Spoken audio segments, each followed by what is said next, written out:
நாம் இந்த பக்தி நேரம் நிகழ்ச்சியிலே பார்த்து கொண்டிருக்கும் பல அற்புதமான விஷயங்கள், இதை பார்த்து கொண்டிருப்பவர்கள் எல்லோருக்கும் இதை பகிர வேண்டும் என்று நான் பணிவோடு கேட்டுக்கொள்கிறேன்.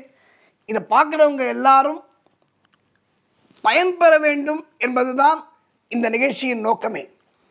நாம் காஞ்சி மகானுடைய அற்புதங்களை நாம் பார்த்து கொண்டிருக்கிறோம். பாரிஜாத நறுமணமே, பரவும் சீர்பாதமே, சதுர்வேத கீதமே, அந்த சங்கரரை பாடுமே, மௌன நிலையாலே இந்த புவனம் முழுதாண்ட சிவனார் திருக்கோலம், சங்கரி புகழ்கோலம், கொடிமர கனிவுள்ளம், கோபுர திருவுள்ளம், நம் திரு காஞ்சி முனி உள்ளம், தீபத்தின் ஒளிவெள்ளம், காமாட்சி தாய்மடியில் சீராட்சி புரிந்து வரும் ஜெகத்குரு காமகோடி தரிசனம், நாம் காண காண காண கோடி புண்ணியம். அப்படிப்பட்ட ஒரு மகா பெரியவரை பற்றி நாம் பேசிக்கொண்டிருக்கிறோம். அவருடைய அற்புதங்களை பார்த்து கொண்டிருக்கின்றோம். அதாவது பக்தர்கள்ட்ட பேதமே இல்லாத ஒரு மகான், அது யாராக இருந்தாலும் சரி, பக்தர்கள்ட்ட பேதமே பார்க்க மாட்டார். நான் போன நிகழ்ச்சியிலே திருவாளர் ராஜகோபால் அவர்களை பற்றி நான் உங்களிடம் சொன்னேன். இந்த ராஜகோபால் அவரும் அவரது மனைவியும் ரொம்ப ஒரு அற்புதமான ஒரு கடுமையான பெரியவா பக்தர்கள். அது ஏன் அப்படின்னா, நான் ஏற்கனவே சொன்ன பிரதோஷ மாமா என்று அழைக்கப்படும், எல்லாராலும் அழைக்கப்பட்ட, நிறைய பேருக்கு அவரோட பேரே தெரியாது, பிரதோஷ மாமான்னு தான் அவர் சொல்லுவாங்க. இந்த பிரதோஷ மாமாவோடு ஏற்பட்ட நெருக்கத்தின் காரணமாக ராஜகோபால் அவர்களுக்கு காஞ்சி மகானுடைய தரிசனம் கிடைத்தது. நான் ஏற்கனவே சொன்னேன், மகா பெரியவர் பரமேஸ்வரனுடைய அவதாரம் என்பதை ராஜகோபால் அவர்களுக்கு உணர்த்தியவர் ஒரு பெரியவர். ஒரு அமானுஷ்யமாக அவர் வந்து சொல்லிட்டு போனது, அதை பற்றிய மந்திரங்களை பற்றியெல்லாம் நான் உங்களிடம் பகிர்ந்து கொண்டேன். இப்போ இந்த ராஜகோபால் யார்? ராஜகோபால் செய்த காரியம் என்ன? அவர் மகா பெரியவருக்கு கொடுத்த விஷயம் என்ன? மகா பெரியவர் அவருக்கு கொடுத்த விஷயம் என்ன? போன்ற பல விஷயங்களை நாம் இந்த நிகழ்ச்சியிலே பார்ப்போம். திருவாளர் ராஜகோபால் அவர்கள் இந்த இந்தியன் காஃபி போட்டிருக்கு பார்த்தீங்களா, அதில் பணிபுரிந்து வருபவர். ரொம்ப நாள் அவர் இருந்தபோது அவருக்கு, ஆனால் அவரோட இந்த மகா பெரியவருடைய பக்தி அதிகமாகி, அதாவது பிரதோஷ மாமாவால் மகா பெரியவருடைய தரிசனத்தை பெற்று, அதுக்கப்புறம் அவருக்கு மகா பெரியவர்னால் ஒரு பைத்தியம் ஆயிடுச்சு அவருக்கு. ஐயோ, எப்போ எப்போ எப்போ பார்த்தாலும் அவர் நினச்சா காஞ்சிபுரம் வந்துடுவார். அதுவும் இல்லாமல் மகா பெரியவர் எங்கே இருக்காரோ, ஒருவேளை அவர் டூரில் இருந்தார்னா, இவர் எந்த ஊரில் இருக்காரோ பக்கத்தில் இருந்ததுன்னா அங்கே போய் மகா பெரியவர் தரிசனம் பண்ணிட்டு வருவார். அது மாதிரியான ஒரு பக்தர். இப்போது இந்த பக்தரை பற்றி நான் அடிக்கடி கேள்விப்பட்டிருக்கிறேன். அவருக்கு வந்து இப்போது சேலத்துக்கு டிரான்ஸ்ஃபர் ஆகுது. எங்கே அவருடைய பணியிடத்திலிருந்து சேலத்துக்கு, மெட்ராஸ்லேருந்து சேலத்துக்கு மாற்றுறாங்க. அதையும் மகா பெரியவர்கிட்ட பகிர்ந்து கொண்டார். சேலத்துக்கு போயாச்சு. சேலத்துக்கு போயிட்டு சேலத்திலேருந்து மெட்ராஸ்க்கு அடிக்கடி வருவார். ஏன்னா அவரோட வீடு வந்து சொந்த வீடு மெட்ராஸில் தான். அடிக்கடி மெட்ராஸ்க்கு அவரும் அவர் மனைவி வரும்போது, சேலத்திலேருந்து சென்னை வரும்பொழுது காஞ்சிபுரத்துக்கு வந்து மகா பெரியவரை தரிசனம் பண்ணிட்டு தான் அவர் சென்னைக்கே வருவார். அது மாதிரி ஒரு பழக்கத்தை மேற்கொண்டிருந்தார். இந்த மாதிரியான ஒரு காலகட்டத்தில் சேலத்தில் போய் அவர் ஜாயின் பண்ணியாச்சு. ஜாயின் பண்ணி கொஞ்ச நாளில் கிளம்பி மெட்ராஸ்க்கு வரார். சும்மா வேறு வேலையாக வரார். வரும்போது காஞ்சிபுரத்துக்கு வரார். அந்த நேரத்தில் அவருக்கு வீடு வந்து சேலம் உமாநகர் என்ற பகுதியிலே ஒரு வாடகை வீட்டில் இருக்கார். இவர் மகா பெரியவர் பார்க்க வரும் பொழுது, மகா பெரியவர் வந்து சந்தோஷமாக, அவர் எல்லா பக்தர்களும் ஜாலியாக சிரிச்சுன்னு பேசுவார். அவர் ராஜகோபால் வந்தோடனே, என்ன நல்லா இருக்கியா, சௌக்கியமாக இருக்கியா? நல்லா இருக்கேன் பெரியவா, உங்கள் பெரியவா அனுக்கிரகம், நல்லா இருக்கேன். இப்போது சேலத்தில் தானே இருக்கேன் நீ? ஆமாம், சேலத்தில் தான் இருக்கேன். சேலத்தில் உனக்குன்னு ஒரு வீடு இல்லையா அப்படின்னு கேட்டார். நண்பர்களே பாருங்கள், இப்போது ராஜகோபாலுக்கு சொந்த வீடு இருந்தா என்ன, சொந்த வீடு இல்லைன்னா என்ன, அவர் எப்படி இருந்தா என்ன, பக்தர்கள் எப்படி போனா என்ன, ஆனால் மகாபெரியவருடைய அந்த கருணை வாத்சல்யம் இருக்கு பாருங்க பக்தர்கள் மேலே. தன்னுடைய பக்தர்கள் எல்லாம் நல்லா இருக்கணும் என்ற எண்ணத்திலே வாழ்ந்த மகான், அவர்களுக்கு அதற்காக ஆசி வழங்கிய மகான். இப்போது ராஜகோபாலன் கேட்குறாரு, சேலத்தில் உனக்கு ஏதாவது சொந்த கிரகம் இருக்கா அப்படின்னு கேட்குறாரு. கிரகம் அப்படின்னா வீடு, அவர் அப்படி தான் கேட்பார். சொந்த கிரகம் இருக்கா? இல்லை பெரியவா, இனிமே தான் பார்க்கணும். இல்லை இனிமே தான் பார்க்கணும், இல்லை வாங்கணும். சேலத்தில் ஒரு வீடு வாங்கு அப்படின்னு பெரியவா உத்தரவு கொடுக்குறாரு. எவ்வளோ பெரிய உத்தரவு, பரமேஸ்வரன்ட்டேருந்து வந்த உத்தரவு இல்லையா அது? சரி பெரியவா, நான் பார்த்துட்றேன். நீ சொந்த கிரகத்தில் இருக்கணும் சேலத்தில், சரியா அப்படின்னு. சரின்ட்டார்.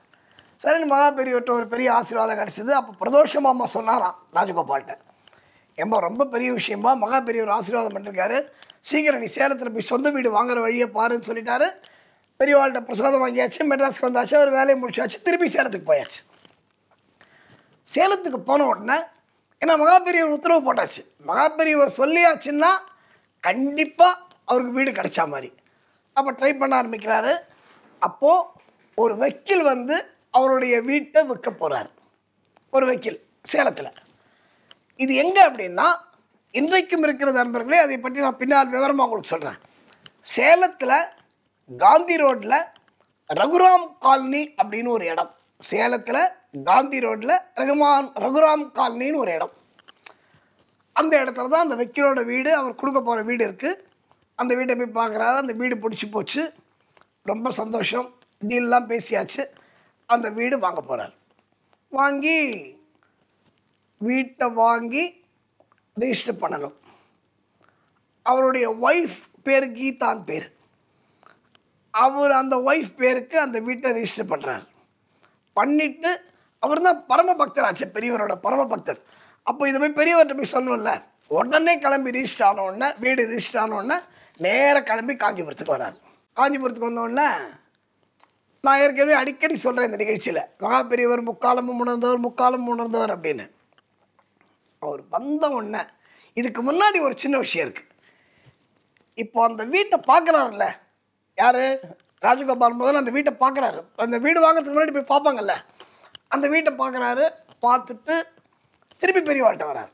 அப்போவே இப்போ ரிஜிஸ்ட்ரேஷனுக்கு முன்னாடி என்ன, இப்போ வீட்டுக்கு பெரியவாளை பார்க்க வரார். பெரியவாளை பார்க்க வந்தோடனே, ஓ வீடு பார்த்துட்டு போல் இருக்கே, எப்படி பாருங்கள், என்ன ஒரு தீர்க்க தரிசனம். வீடு பார்த்தாச்சு போல் இருக்கு, அந்த வீடு வடக்கு பார்த்துருக்கா அப்படின்னு கேட்டாராம். நண்பர்களே, இவர் எந்த இடத்துல வீடு வாங்க போகிறாருன்னு தெரியாது. சேலம் எவ்வளோ பெரிய ஊர், அதில் எந்த இடத்துல வீடு இருக்குது, அது எந்த திசையை பார்த்துருக்கு, அனைத்தும் மகா பெரியவர் அறிவார் என்பது நிதர்சனமான உண்மை. அப்போது வீடு வடக்கு பார்த்துருக்கா, அந்த வீட்டை வாங்கு, ரொம்ப க்ஷேமமாக இருப்ப. அந்த வீட்டுக்கு அந்த ஓனர் இருக்கான் பார், வக்கீல், அவன்கிட்ட குறைச்சி கேளு, அவன் குறைச்சி கொடுப்பான். இவ்வளோத்தையும் சொல்கிறாருங்க. அதாவது யார் அந்த வீட்டுக்கு ஓனரு, அவன் எவ்வளோ குறைச்சி கொடுப்பான், இதை முதற்கொண்டு மகா பெரியவர் ராஜகோபால் அவர்கள்ட்ட சொல்கிறாரு. அவர் ஆடி போயிட்டாராம். என்னடா நம்ம ஒன்றுமே சொல்லலையே, சேலத்தில் வீடு பார்த்துருக்கேன்னு தான் சொன்னார், ஆனால் இவர் மொத்த ஜிபிஎஸை கொடுத்துட்டாரு. அந்த வீட்டோட மொத்த ஜாதகத்தை மகா பெரியவர் சொல்கிறாரு. அது ஒரு வக்கீலோட வீடு, நீ அவன்கிட்ட பேரம் பேசு, அவன் கம்மியாக கொடுப்பான், இந்த வீடு வடக்கு பார்த்துருக்கு, அந்த வீட்டுக்கு வந்தால் நீ க்ஷேமமாக இருப்பேன்னு இவ்வளோத்தையும் சொல்லிட்டார். ராஜகோபாலுக்கு ஒச்சி குளிர்ந்து போச்சான். ஆஹா போரும்பா, இந்த இந்த இந்த ஆசீர்வாதம் போரும் அப்படின்னு சொல்லிட்டு, சரி பெரியவா, நான் போய் மற்ற காரியத்தெல்லாம் பார்க்குறேன், உங்களை தரிசனம் பண்ணிட்டு போகலான்னு வந்தேன். வழக்கம் போல் பிரசாதம் வாங்கிட்டு திரும்பி சேலத்துக்கு போயாச்சு. இப்போ வீடு முடிஞ்சு ரிஜிஸ்டர் ஆயாச்சு. ரெஜிஸ்ட்ரேஷன் ஆன உடனே அவர் பண்ண முதல் காரியம், அந்த பத்திரத்தெல்லாம் எடுத்துட்டு நேராக மகா பெரியவர்கிட்ட வந்தார். இப்போ நீங்கள் நினைக்கலாம், ஏன் சார் ஒரு வீடு வாங்கிறது, அதுவும் காஃபி போர்டில் ஒர்க் பண்ணியிருந்தவர், நிறைய சம்பாதிப்பார், அவர் ஒருத்தர் வீடு வாங்கி ரிஜிஸ்டர் பண்ணுறது இது பெரிய விஷயமா? இதுக்கு வந்து மகா பெரியவரோட அற்புதம் தேவையா அப்படின்னு நீங்கள் நினைக்கலாம். எல்லாரும் நினைக்கிறீங்கன்னு சொல்ல முடியாது, யாராவது ஒருத்தர் நினைக்கலாம். அதற்குத்தான் இது பின்னால் நடந்த சம்பவம். அவர் கொண்டு வந்து அந்த டாக்குமெண்ட்டை மகா பெரியவர்கிட்ட கொடுக்குறார். ஓ, பத்திரம் பண்ணியாச்சு போல் இருக்கு, சரி ரொம்ப சந்தோஷம், இந்த வீடு எனக்கு தானே அப்படின்னு கேட்டாராம். அது எதுக்காக கேட்டார் அப்படின்னு சொன்னால், ராஜகோபால் அந்த பத்திரத்தை பெரியவா கையில் கொடுக்கும் பொழுது, மகா பெரியவா இது பெரியவா கிரகம், இதை ஏற்றுக்கணும் அப்படின்னு கொடுக்குறாரு. அப்போது உடனே மகா பெரியவர் சிரிச்சுனே கேட்டாராம், ஓ எனக்கா இந்த வீடு, ரொம்ப சந்தோஷம்டா, இந்த வீட்டில் நான் இருப்பேன் அப்படின்னாராம். இப்போது ராஜகோபாலுக்கு குழப்பமாயிடுது. என்னடா இந்த வீட்டில் நான் இருப்பேன்னு மகா பெரியவர் சொல்கிறாரு, எப்படி இருப்பார் அப்படின்னு யோசிச்சுருந்தாராம். மகா பெரியவர் அங்கேருந்து ஒரு கவுண்டர் வருது, கவலைப்படாத, நான் எங்கேயும் இருப்பேன். அன்பர்களே, மகா பெரியவர் தான் வாழ்ந்த காலத்தில் தன்னை கடவுள் அவதாரம் என்று யாரிடமும் இதுவரை எங்கேயும் சொன்னதில்லை. அவர் முக்தியாகும் காலம் வரை யார்ட்டையும் சொன்னதில்லை, நான் தாண்டா கடவுள் அப்படின்னு சொன்னதே இல்லை. என்னால் எல்லாம் முடியும் சொன்னதே இல்லை. அவர் சொன்னது என்ன, ஏம்பா, ஏன்னா ஒரு வாட்டி ஒரு யானைக்காரன் இருக்கான்ல, யானை பாகன், அவன் ஒரு யானை வச்சுருந்தான். அந்த யானையை வச்சு ஊர் ஃபுல்லாக கூப்பிட்டு வருவான். யானையை ஊர் ஃபுல்லாக கூட்டின்னு வந்து ஒவ்வொரு இடத்துல நிற்பான். இந்த யானை கையில் காசு கொடுத்தா இந்த யானை தலைமையில் வைக்கும்ல, இந்த வேலையை பண்ணியிருந்தான். அவன் காஞ்சிபுரம் வழியாக வந்தான். வந்தபோது அன்றைக்கி மகா பெரியவர் பண்ண ஒரு ஆச்சரியமான விஷயம் என்ன தெரியுமா, டேய் இன்றைக்கி என்னென்னா நமக்கு கொண்டு வந்தவாள்லாம் வாழைப்பழமே கொண்டு வரல, எல்லாம் ஆப்பிள் தேங்காய் இதானே கொண்டு வந்திருக்கா, எனக்கு ஒரு தார் வாழைப்பழம் எங்கேயாவது வாங்கி வை அப்படின்னாராம். மடத்தில் இருக்கிறவங்களும் ஒரே குழப்பம், இது என்ன வரவாளுக்கு பிரசாதத்தை கையில் கொடுக்க போகிறாரு. மகா பெரியவர் எப்பவுமே தனக்கு வந்த பிரசாதங்களை, தனக்கு நைவேத்தியமாக படைக்கப்பட்டதை ஆப்பிள் இந்த தேங்காய் எல்லாம் கொடுக்குறாங்கல்ல, அதை வந்து வர பக்தர்கள்ட்டே அப்படியே திருப்பி கொடுத்துருவார்ல. பக்தர்கள் தானே வாங்கி போகிறாங்க, அவங்களுக்கு வாழைப்பழம் கொடுத்தாருன்னா என்ன கொடுத்தா என்ன அப்படின்னு மனசில் நினச்சினாங்க. ஆனால் திடீர்னு மகா பெரியவர் சொன்னாராம், டேய் ஒரு தார் வாழைப்பழம் வாங்கி வைங்கடா அப்படின்னாராம். எதுக்காக பெரியவர் இதை சொல்கிறாரு அப்படின்னு, அன்பர்களே, மகா பெரியவர் பக்தர்கள் மேல் மட்டும் கருணை காட்டுகிறார் என்பது அல்ல. இதை கேளுங்க, இப்போது வாழைப்பழத்தை வாங்கி வைங்கடா, ஒரு தார் வாழைப்பழம் வாங்கி வைங்க, உபயோகமாக இருக்கும் அப்படின்னாராம். உடனே மடத்தில் அரேஞ்ச் பண்ணி உடனே ஒரு தார் வாழைப்பழம் வந்தாச்சு. ஏன்னா பெரியவா சொல்லியாச்சு. கொஞ்ச நேரத்தில் அந்த யானைப்பாக என்ன பண்ணுறான், அந்த யானையை கூட்டிட்டு காஞ்சிபுரம் வழியாக வந்து இந்த மடத்துக்கிட்ட வரான். வரும்பொழுது மகா பெரியவர் காஞ்சிபுரத்தில் காமாட்சி அம்மன் கோயிலுக்கு கிளம்புறாரு. அப்போ இந்த யானை இப்படி வருது, அந்த யானைப்பாக வரான்.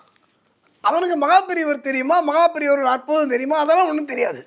ஏதோ ஒரு மடம் இருக்குது, ஏதோ ஒரு சாமியார் வெளில வராரு அப்படின்னு பார்த்து, சாமி கும்பிட்ற சாமி அப்படின்ட்டு இருக்கான்.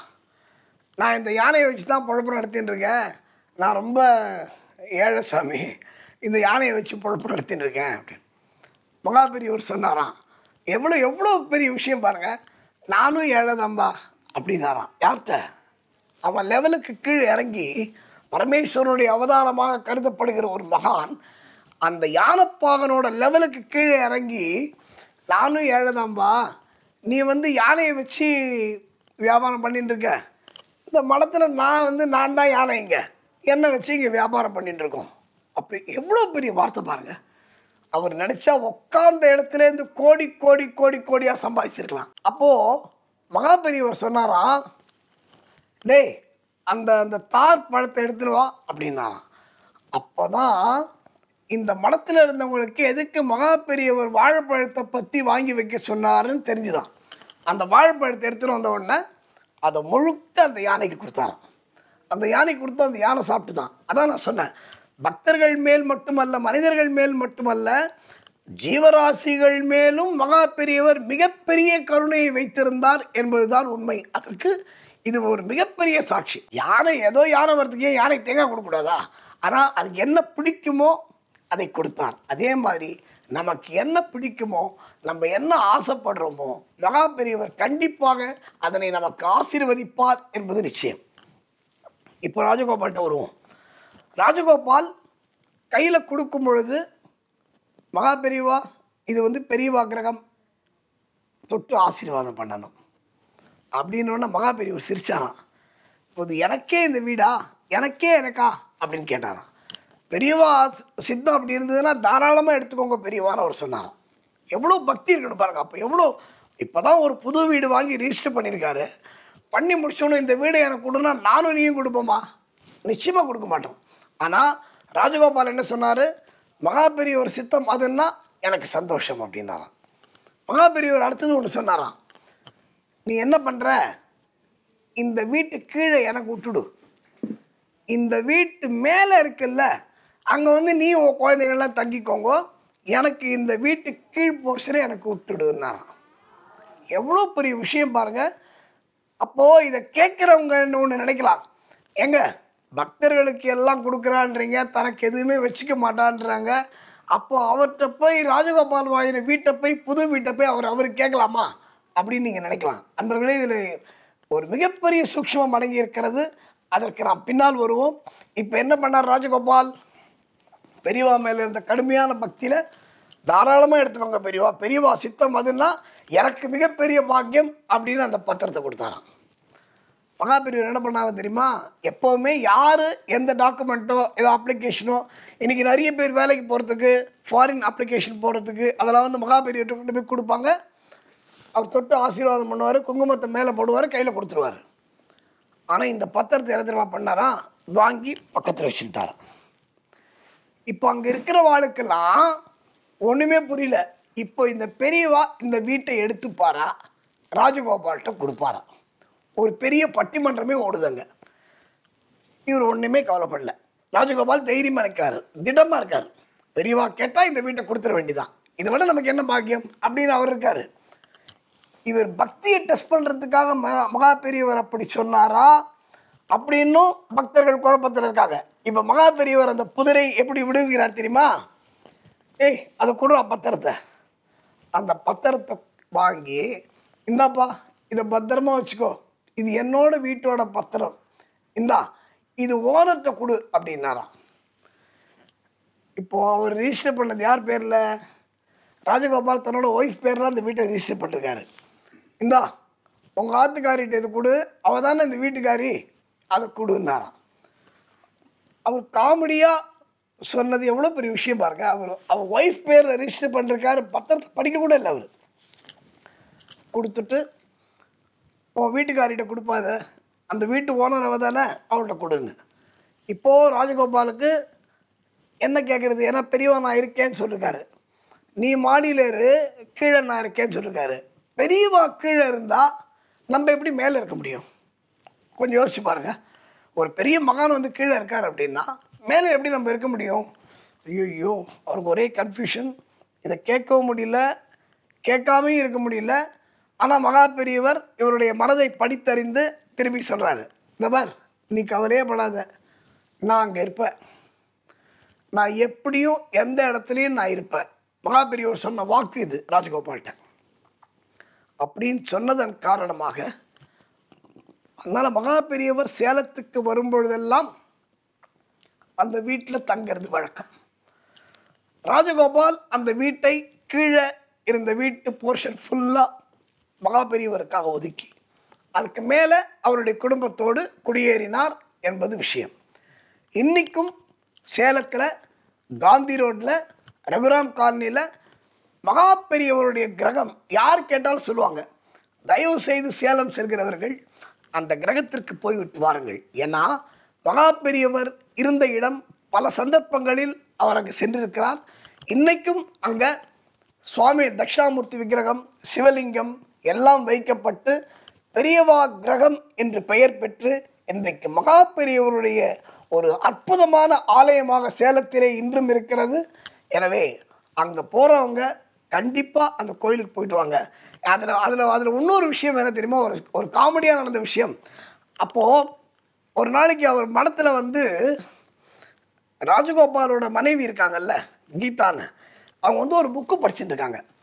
மகா பெரியவர் அந்த புக்கை பார்த்து, கொடு அது என்ன புக்கு கொடு நான் பார்க்குறேன்.